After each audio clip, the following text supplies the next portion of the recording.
नमस्कार। आज हम एक अहम मुद्दे पर बात करने वाले हैं, कैलोरी क्रैश।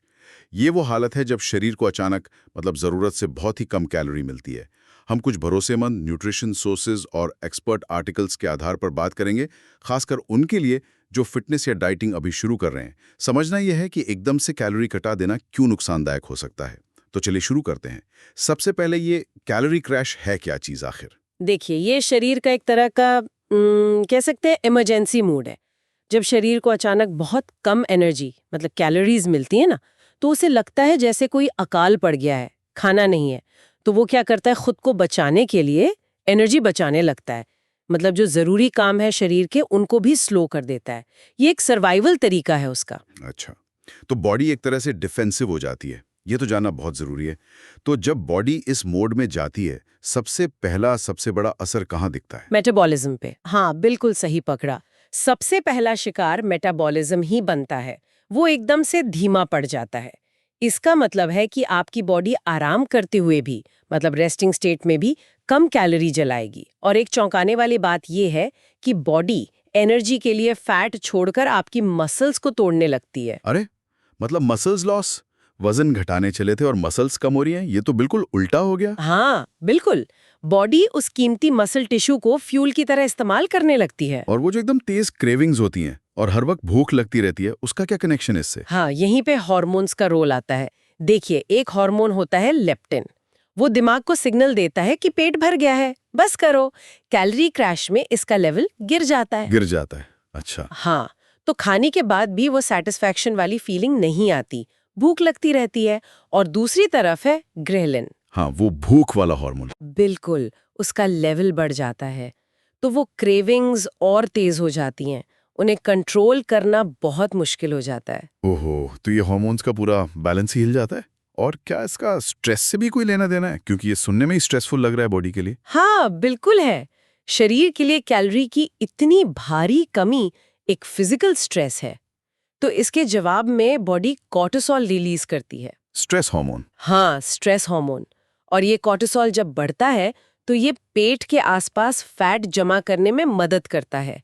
और साथ ही ये मसल्स को और ज्यादा तोड़ने का सिग्नल भी देता है। मतलब डबल नुकसान। फैट जमा हो रहा है और मसल्स टूट रही हैं।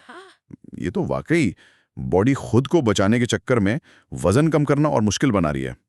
इसका असर बस यहीं तक है या कुछ और भी है? नहीं नहीं, असर और भी गहरा है। ये प्रजनन हार्मोन्स को भी प्रभावित करता है। महिलाओं में पीरियड्स इरेगुलर हो सकते हैं या बंद भी हो सकते हैं। एस्ट्रोजन कम हो जाता है। ओह। हाँ, पुरुषों में टेस्टोस्टेरोन लेवल गिर सकता है। ओह। हाँ, जिसका असर एनर्जी, मसल मास और लीडो पर भी पड़ता है। बॉडी इन चीजों को उस अकाल के समय में नॉन एसेंशियल मान लेती है। तो मतलब निचोड़ ये निकला कि बहुत कम खाने से वजन कम होना तो मुश्किल होता ही है, और अगर वजन वापस बढ़ता है तो उसमें फैट ज्यादा होता है पहले से। एग्जैक्टली, यही होता है। बॉडी एक तरह से कैलोरी जमा करने में और एफिशिएंट हो जाती है।